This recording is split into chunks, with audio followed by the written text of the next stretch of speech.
awal film, terlihat dua anak muda sedang memanjat tebing yang sangat tinggi. Saat pria bernama Rich ini sampai di atas tebing, dia meninggalkan temannya karena kesulitan naik. Namun betapa kagetnya wanita ini ketika melihat Rich kembali dalam keadaan terluka dan dilempar oleh seseorang ke bawah jurang. Dengan berani, wanita ini lompat dari tebing dan membiarkan Rich yang sudah meninggal. Tapi tiba-tiba dia terkena ranjau yang entah dipasang oleh siapa.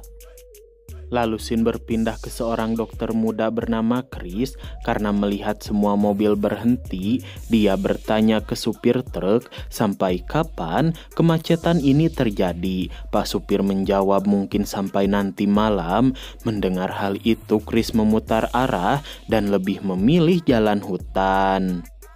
Di tengah-tengah perjalanan, Chris menemukan sebuah bengkel. Dia pun turun berniat meminjam telepon umum untuk menghubungi pihak rumah sakit karena kemungkinan dia akan datang terlambat. Namun ternyata satu-satunya telepon di bengkel ini sudah rusak dan si pemilik bengkel seperti tidak peduli. Setelah menghafal arah menuju kota dari sebuah peta, Chris melanjutkan perjalanan, namun dia merasa sedikit heran karena tidak ada satupun kendaraan yang melintas di jalanan ini. Gara-gara melihat sebuah bangkai keledai, Chris menabrak sebuah mobil yang sedang parkir di sana. Lalu Chris keluar dari mobilnya dan meminta maaf ke sekelompok anak muda yang sedang berada di dalam mobil itu. Dia berjanji akan mengganti semua kerugian mereka. Dan ternyata alasan mereka berhenti di tengah jalan karena ban bocor terkena ranjau sehingga tidak bisa melanjutkan perjalanan. Terpaksa Chris harus mengikuti Scott, Jesse, dan Carol untuk menemukan perumahan warga atau bengkel yang berada di jalanan hutan ini. Sedangkan Evan bersama Prancy tidak ikut karena menjaga mobil dan barang-barang mereka. Tanpa diduga, Prancy sagne parah sehingga dia mengajak Evan bercocok tanam. Kembali kepada Chris dan yang lain, mereka melihat ada api unggun di dalam hutan. Namun saat diperiksa, tidak ada satupun orang di sana. Sementara itu Prancy dan Evan sibuk mencari makanan di mobil Chris karena mereka merasa lapar setelah mengeluarkan banyak cairan harum. Ketika keluar dari mobil Chris, Prancy kesal karena Evan pergi entah kemana. Namun saat dia berbalik, Prancy melihat ada sepatu Evan tergeletak di hutan. Merasa penasaran, Prancy memberanikan diri untuk mengambil sepatu pacarnya itu.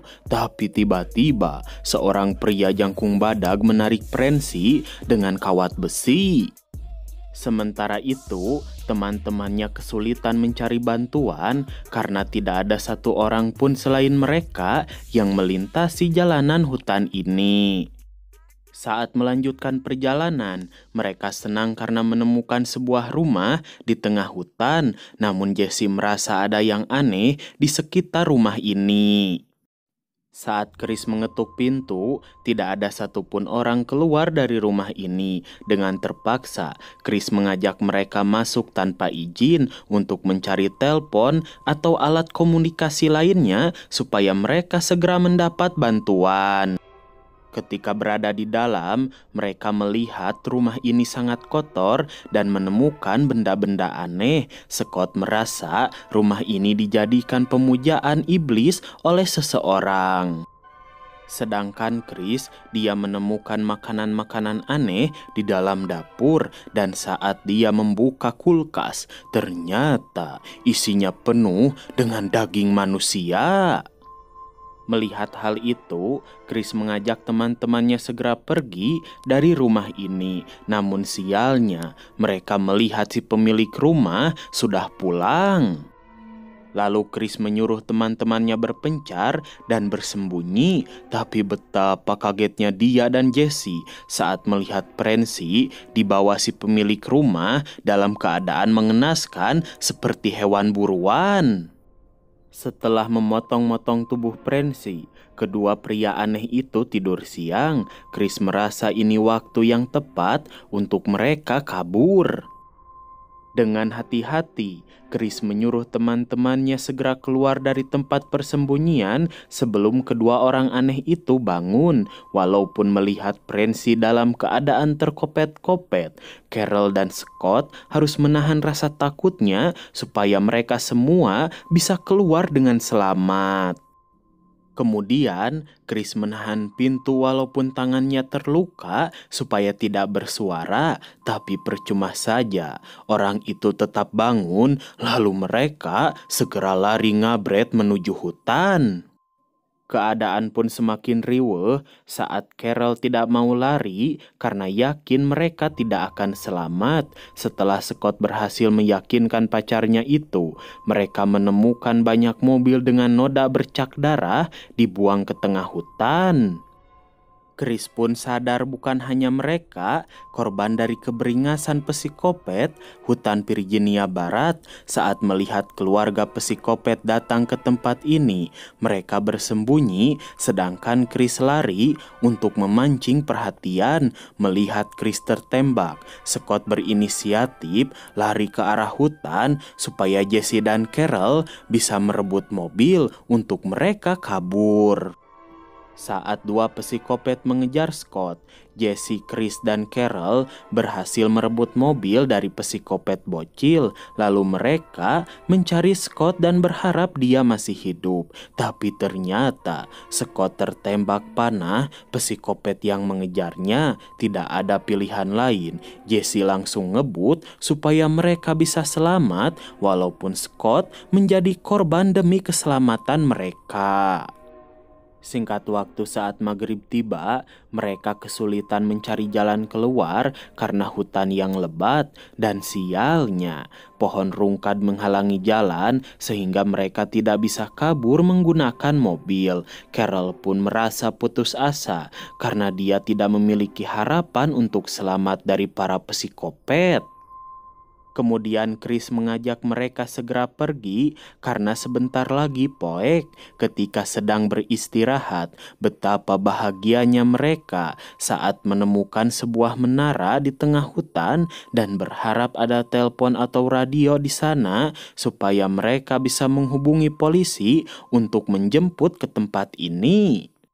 Setelah berhasil naik ke atas menara, Chris merasa menara ini bisa dijadikan tempat beristirahat sampai keadaan di luar aman dan para psikopet itu tidak mencari mereka lagi. Beruntung, Jesse menemukan obat dan perban sehingga dia bisa mengobati luka Chris supaya tidak bertambah parah. Sedangkan Carol merasa sangat senang karena dia menemukan sebuah pemancar radio dan lampu sehingga mereka bisa menghubungi daerah kota. Akan tetapi, Chris melihat para psikopet itu datang ke tempat ini untuk mencari mereka bertiga dan sialnya radio malah menyala sehingga para psikopet itu yakin mangsanya berada di atas menara. Melihat hal itu, Chris dan Jesse segera menutup akses masuk ke menara dengan benda-benda berat. Namun percuma saja karena para psikopet membakar menara ini dan berniat menjadikan mereka bertiga barbeque. Melihat situasi semakin kacau, Chris mengajak Jesse dan Carol lompat dari menara ini ke arah pepohonan karena memang hanya ini satu-satunya cara supaya mereka bisa kabur dari para psikopet itu. Namun seperti biasa, insting psikopet sangat kuat.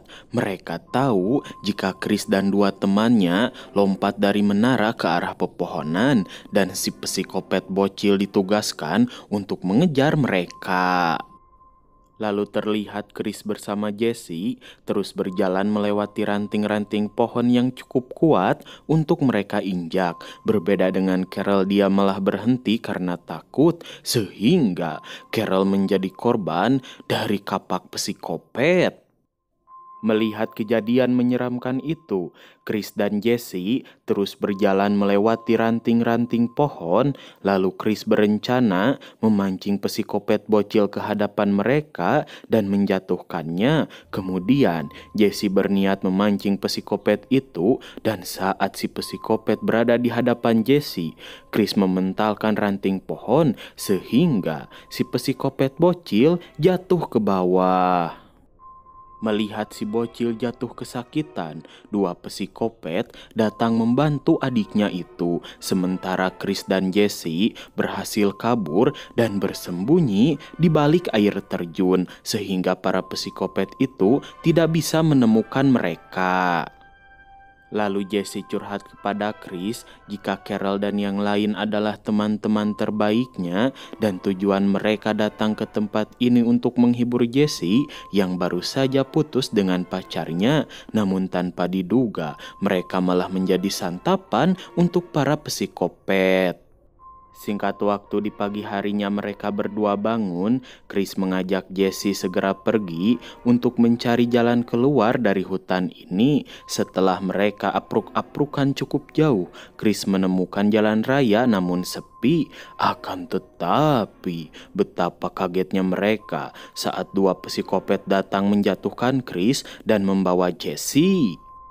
Lalu Chris turun ke bawah dan bertemu dengan seorang serip. Namun sialnya, serip itu malah terpanah oleh psikopat jangkung sehingga Chris hanya bisa bersembunyi di bawah mobil.